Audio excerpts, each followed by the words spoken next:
Olá, meus irmãos, a paz do Senhor Jesus Cristo. Sejam todos bem-vindos ao canal.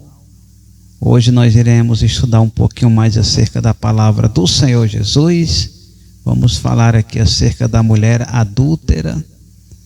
Então já peço que os irmãos que ainda não são inscritos se inscrevam no canal, deixem o like, postem o comentário aí embaixo e nos vemos logo depois da vinheta.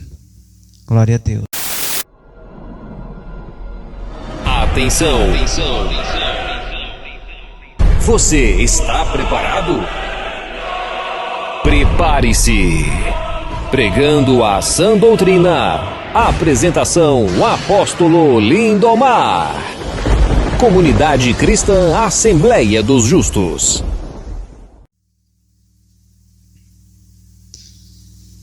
Então vamos abrir as nossas Bíblias no Evangelho de João, no capítulo de número 8, do versículo 1 até o versículo de número 11.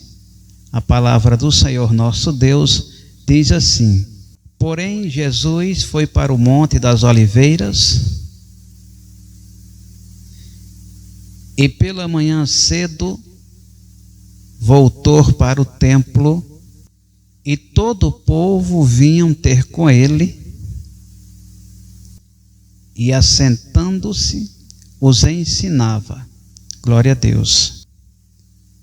E os escribas e fariseus trouxeram uma mulher apanhada em adultério,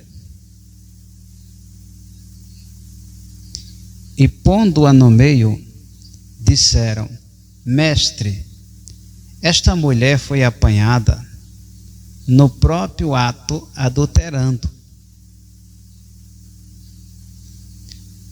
Na lei nos mandou Moisés que as tais sejam apedrejadas. Tu, pois, que dizes? Isso diziam eles, tentando, para que tivessem do que acusá-lo. Mas Jesus, inclinando-se, escrevia com o dedo na terra. E como insistissem perguntando, endireitou-se e disse-lhes: Aquele que dentre vós está sem pecado, seja o primeiro que atire pedra contra ela. E tornando a inclinar-se, escrevia na terra.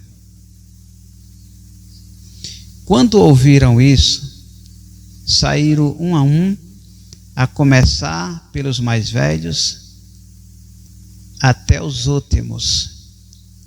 Ficaram só Jesus e a mulher que estava no meio.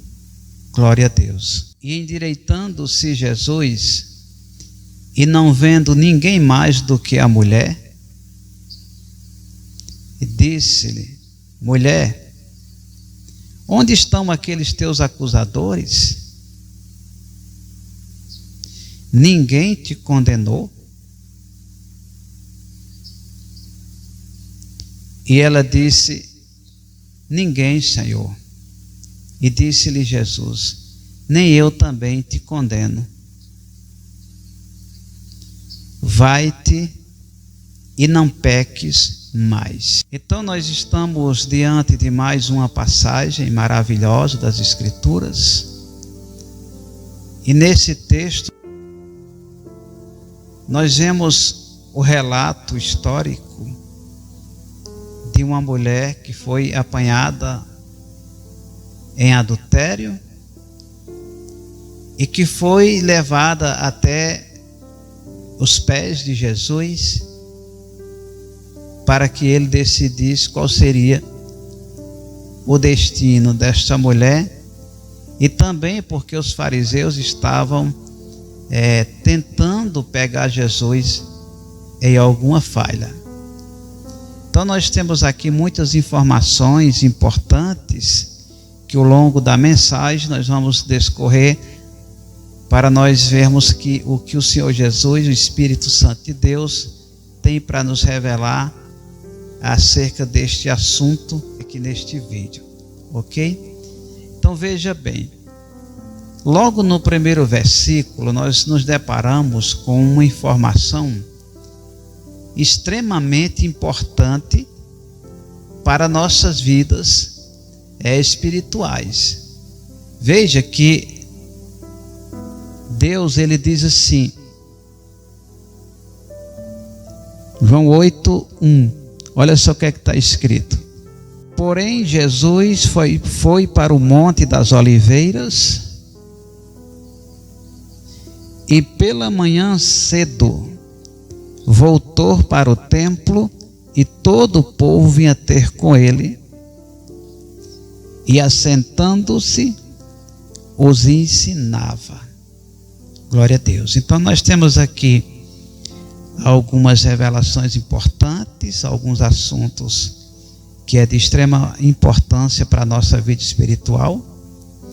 A primeira delas é o fato de Jesus ele ter o hábito de estar sempre nos montes. O segundo é o fato dele todos os dias de manhã, quando ele estava nas regiões de Jerusalém, né? Ele tinha o hábito de todo dia de manhã cedo ele ir ao templo, e ali, quando ele chegava, a multidão encostava, ele começava a ensinar as palavras de Deus para aquelas pessoas, aquelas multidões de pessoas. Então preste atenção. Nós sabemos que o exemplo maior a ser seguido em toda a Bíblia é o do Senhor Jesus Cristo. Não é assim? Então nós vemos que Jesus ele tinha uma vida profunda de oração, e os seus discípulos, posteriormente, depois da descida do Espírito Santo sobre a igreja, eles adquiriram esse hábito de orar muito e de estar frequentemente nos montes, em oração, buscando a presença de Deus. Isso não quer dizer que quando os apóstolos estavam com Jesus, eles também não iam aos montes. É lógico que eles iam. Essa passagem mostra muito bem isso aqui. Jesus estava sempre nos montes, né, à noite. Obviamente os seus discípulos estavam com ele, porque eles estavam ali em um processo de aprendizagem com o próprio mestre. E nós vemos aqui a importância de nós estabelecermos uma vida de oração com o Senhor nosso Deus, e de nós termos o hábito de estarmos frequentemente frequentando os montes, né? É o local onde a gente vai buscar o poder de Deus. E uma outra coisa importante é o fato de nós desejarmos em nosso coração de estar no templo, na igreja, né? Procurar não perder cultos, estar no máximo de culto que a gente puder estar, porque isso também foi um exemplo passado pelo Senhor Jesus. O Senhor Jesus, ele ficou aqui na terra cerca de 3 anos e meio, e se você pegar a vida de qualquer pessoa de toda a história da humanidade e comparar com a quantidade de vezes que Jesus foi ao templo, né, às sinagogas, ao templo de Jerusalém, ele supera qualquer pessoa. Jesus estava sempre no templo, nas sinagogas, pregando, cultuando a Deus, ele como homem. E os seus discípulos aprenderam com ele. Obviamente, isso aqui foi passado por Jesus para os apóstolos, que posteriormente passou para os sucessores dos apóstolos. Então veja que isso aqui era uma prática da igreja cristã do primeiro século. Você vê aqui a importância de estarmos na igreja, nos cultos. Você vê aqui a importância de, principalmente nós que somos ministros, de ensinar a palavra, estarmos constantemente ensinando, instruindo as pessoas nos caminhos de Deus. Você vê a importância da igreja estar nos montes em oração, buscando a Deus, buscando o poder de Deus, e a importância de nós estabelecermos com Deus uma vida de oração. Vejam só a quantidade de coisas importantes que nós encontramos apenas nesse pequeno versículo. E quando a gente vai lá para Lucas capítulo 21, versículos 37 e 38, olha só o que é que está escrito. E de dia ensinava no templo, e à noite ficava no monte chamado das Oliveiras, né? E todo o povo ia ter com ele no templo de manhã cedo para o ouvir. Então veja que isso aqui era um hábito de Jesus. Jesus não ficava botando obstáculo para ir à igreja. Jesus não ficava colocando as coisas de Deus em segundo plano, ou fazendo a obra de forma relaxada, de todo jeito. Não era assim que Jesus fazia, e não era assim que os apóstolos faziam, e não foi assim que a igreja primitiva do primeiro século fez. Os irmãos, eles tinham o hábito de orar muito, de pregar muito, de estar sempre nos montes e no templo, na igreja. E o crente, irmão, ele só se reveste realmente do poder de Deus quando ele aprende esses hábitos na sua vida. Quando isso aqui passa a ser uma coisa natural na vida dele, uma coisa normal no seu dia a dia.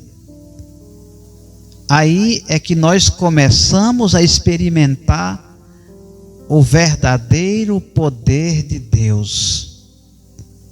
Não é aquele cai-cai, não é aquela encenação, uma forçação de barra para dizer que a pessoa está sendo usada por Deus. Não é nada disso. Isso aqui é poder de Deus de verdade. Esses irmãos, eles eram cheios do Espírito Santo exatamente por conta dessas coisas que eles faziam e tinham como prioridade em suas vidas. Como é que está a vida da maioria dos cristãos hoje? Estamos realmente colocando essas coisas aqui como algo primordial em nossa vida? Em primeiro lugar, acima de qualquer coisa? Ou será que está tudo invertido de cabeça para baixo? Então é algo a se pensar, é algo a ser analisado. De vez em quando a gente tem que parar para fazer uma reflexão, para vermos como é que anda a nossa vida com Deus. Caso nós estejamos caminhando na direção contrária daquilo que a palavra do Senhor nosso Deus nos ensina, devemos rever os nossos conceitos e nos voltarmos novamente para a palavra. Glória a Deus. E aí chegam os fariseus com uma mulher, e essa mulher foi apanhada em adultério, e eles chegam ali tentando o Senhor Jesus, querendo pegar Jesus em alguma falha. Olha só o que é que ele diz aqui no versículo de número 3. E os escribas e fariseus trouxeram uma mulher apanhada, glória a Deus, em adultério.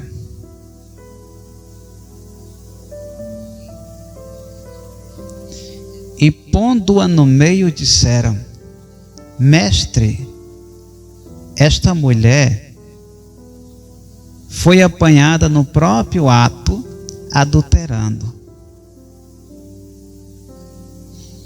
E na lei nos mandou Moisés que as tais sejam apedrejadas. Tu, pois, que dizes? Então veja que ele chega com esta mulher que foi apanhada no próprio ato, adulterando. Se ela foi apanhada no próprio ato adulterando, significa que ela estava ali com um homem. O interessante é que esse homem não aparece na história, né? Os fariseus não trouxeram também o homem que estava adulterando com ela, já que ela foi apanhada no próprio ato adulterando. Aí vem a pergunta: para onde foi esse homem, né? Provavelmente isso aqui foi uma estratégia maliciosa dos fariseus para realmente pegar o Senhor Jesus em alguma falha. Se eles estivessem seguindo a lei de Moisés, eles teriam que ter apresentado aqui também o homem, porque lá na lei diz o seguinte, ó, Levítico capítulo 20 e versículo 10. Olha só o que é que Deus diz.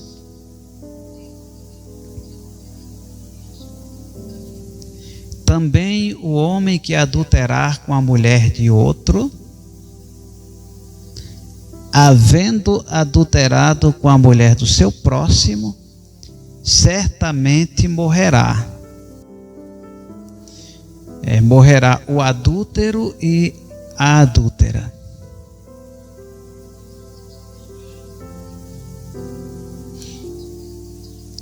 Então veja que na lei os dois teriam que ser apedrejados. Não era só a mulher.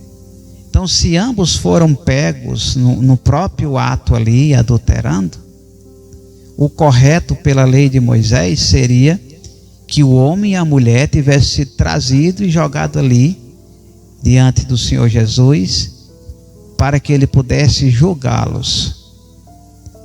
Mas só apareceu a mulher. E o versículo seguinte explica o porquê que só apareceu a mulher. Olha só. E isso diziam eles, tentando para que tivesse do que acusá-lo. Então veja que aparentemente parecia que aquilo que os fariseus estavam fazendo era algo legalizado pela lei, mas não era.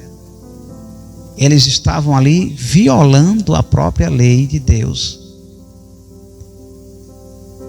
Ao invés de eles trazerem o homem e a mulher, eles trouxeram só a mulher.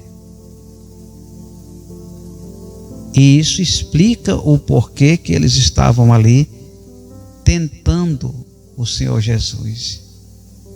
Eles queriam saber qual era a resposta de Jesus, qual era a opinião dele, o que ele iria dizer. Eles já achavam que ali não teria mais saída para Jesus. Ou ele recorria à lei, ou então ele violava a lei. Aí sabe o que foi que Jesus falou? A continuação do versículo 6, né? Veja só. Mas Jesus, inclinando-se, escrevia com o dedo na terra. E como insistisse perguntando, endireitou-se e disse-lhes: aquele entre vós que está sem pecado, seja o primeiro que atire pedra contra ela. E tornando-o a inclinar-se, escrevia na terra. Então veja que a insistência dos fariseus para que Jesus falasse algo, né, para ver se eles conseguiam pegar Jesus em alguma falha, e fez com que o Senhor Jesus, ele respondesse para eles. Só que o que Jesus respondeu para eles não era o que eles queriam ouvir. Jesus colocou eles em uma sinuca de bico. Eles não tinham mais para onde ir. Porque Jesus, ele olha para eles e diz assim: aquele entre vocês aí que não tiver pecado, que atire a primeira pedra contra ela. E eles não podiam fazer nada. Jesus os calou. Sabe por quê? Porque eles estavam sujos de pecado, imundos de pecados. Eles eram conhecedores da lei, mas eles estavam violando a lei divina, mesmo conhecendo, mesmo sabendo da verdade. Quando algo interessava para eles, eles passavam por cima das escrituras santas e sagradas, pisava ela com os pés, vomitava em cima dela, rasgava, jogava na lata do lixo. Como tem gente em nossos dias fazendo isso? Pessoas que conhecem a palavra, sabem que aquilo ali são verdades eternas de Deus reveladas aos homens, mas por não crerem, eles pisam com os pés as escrituras, eles vomitam em cima dela, eles rasgam, jogam na lata do lixo, porque não são cristãos, são ímpios, que estão infiltrados no seio da igreja, dizendo que são cristãos. A história só se repete, irmãos. Muda-se os rostos, mas as estratégias do mal permanecem em todos os tempos e épocas. E vai ser assim até o dia da volta do Senhor Jesus. A gente tem que se acostumar com isso. Quando Jesus falou essas coisas para os fariseus, no versículo de número 9, olha só o que é que ele diz. Quando ouviram isso, saíram um a começar pelos mais velhos, até os últimos. Ficaram só Jesus e a mulher que estava no meio. Veja que Jesus, ele confrontou os pecados daqueles homens que diziam-se serem de Deus. Jesus tocou em um lugar onde ninguém pode tocar. Ele tocou lá no mais profundo da alma, no mais íntimo do coração daqueles homens. E mesmo eles sendo pessoas desobedientes a Deus, transgressores da lei divina, mesmo assim eles foram tocados pelo poder da palavra que saiu da boca de Jesus. E começaram a soltar as pedras, desde o mais velho até o último, restando apenas Jesus e a mulher. E eles fizeram isso porque estavam podres de pecados. Em outras passagens nós vemos o Senhor Jesus dizendo que eles são como um sepulcro, eles eram como sepulcros caiados, né? Por fora era tudo muito bonito, mas por dentro estavam cheios de podridão. Ou seja, eram pessoas desonestas, intelectualmente falando, e desobedientes às leis divinas, porque nós não estamos falando aqui de pessoas leicas que não conhecem a palavra. Nós estamos tratando aqui de pessoas que conheciam a palavra e conheciam com profundidade, mas mesmo assim eles violavam, transgrediam as leis divinas. E a mesma coisa estão fazendo hoje, irmãos. É lógico que não são todas as pessoas que estão dentro das igrejas que fazem essas coisas. Nós sabemos que existem muitos irmãos que são tementes ao Senhor, que amam a Deus de verdade e que querem servir a Deus. Muitas vezes não servem porque estão em lugares errados. Mas nós sabemos também que a maioria das pessoas que estão dentro dos templos evangélicos hoje, elas estão completamente fora do evangelho. E eu não estou falando aqui apenas dos membros, eu estou falando das lideranças. Homens que têm conhecimento das Escrituras, mas que negam a eficácia dela. Eles não querem viver o que está escrito, não querem ensinar o que está escrito. E aí ficam inventando um monte de coisas fora da palavra e tentando convencer as pessoas através de argumentos que não são bíblicos. Só restou Jesus e a mulher. Agora, olha a lição que Jesus nos traz. E endireitando-se Jesus, e não vendo ninguém mais do que a mulher, disse-lhe: mulher, onde estão aqueles teus acusadores? Ninguém te condenou? E ela disse: ninguém, Senhor. E disse-lhe Jesus: nem eu também te condeno. Vai-te e não peques mais.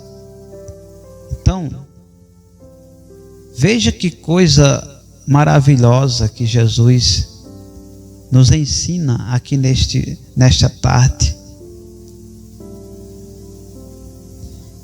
Tem muita gente pensando que Jesus, ele concorda com o pecado, com o erro. O pessoal não consegue diferenciar que Jesus, ele é misericordioso, perdoador de qualquer tipo de pecado.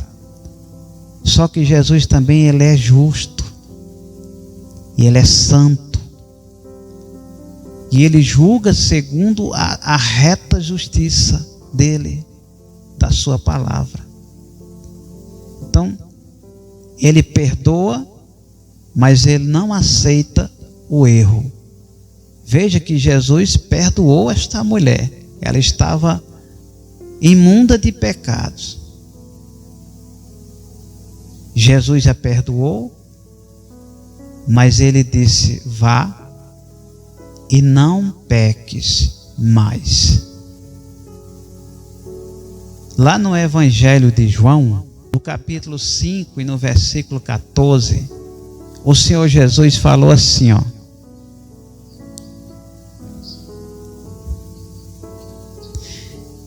depois Jesus encontrou-o no templo e disse-lhe: eis que já está são,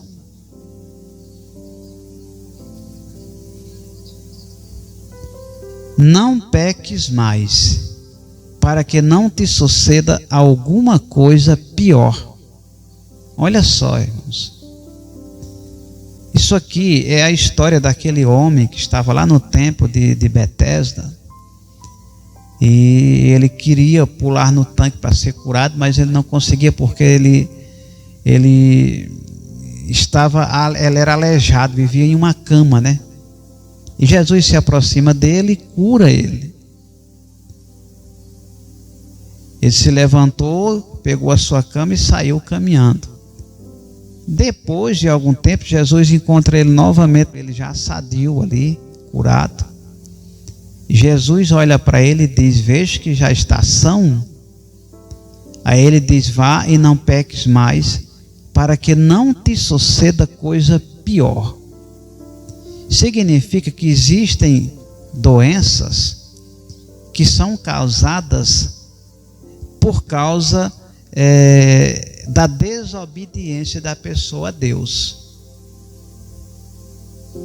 Às vezes a pessoa conhece a palavra, mas vive em devassidão. Drogas, prostituição, idolatrias, todo tipo de coisa que Deus abomina. E aí, muitas vezes a pessoa, ela acaba atraindo para si doenças, né?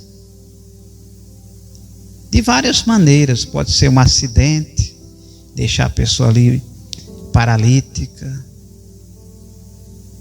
Existem vários meios que o diabo usa para nos enganar com o pecado, que pode nos levar a uma cadeira de roda, o leito de uma cama para o resto da vida. E Jesus, ele está trazendo aqui para nós um alerta. O pecado nos traz consequências terríveis.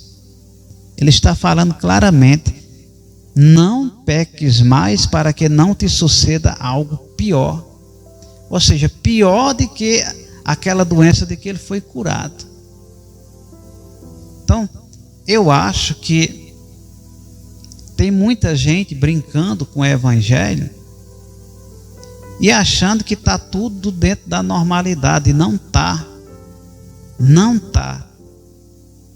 Humanamente falando, pode-se até achar que está tudo normal, mas no mundo espiritual a coisa está ficando feia para o lado de quem está praticando pecados, abominações aos olhos de Deus.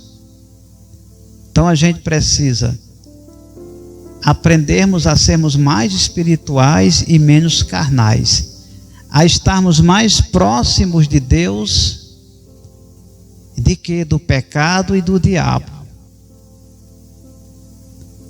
A palavra de Deus, ela vem nos alertando em todo o tempo. E mesmo assim tem muita gente endurecendo o pescoço contra Deus e andando em densas trevas, achando que está tudo dentro da normalidade. E não está. Precisamos nos voltar para a palavra. Precisamos nos voltar para aquilo que é santo, aquilo que é bom aos olhos de Deus. Fazendo isso, você será um bom cristão. Amém? Esta mensagem em nome do Senhor Jesus. Deus abençoe a todos os irmãos e fiquem todos com a graça e a paz do Senhor Jesus Cristo. E até o próximo vídeo, se Deus quiser, em nome do Senhor Jesus Cristo. Amém.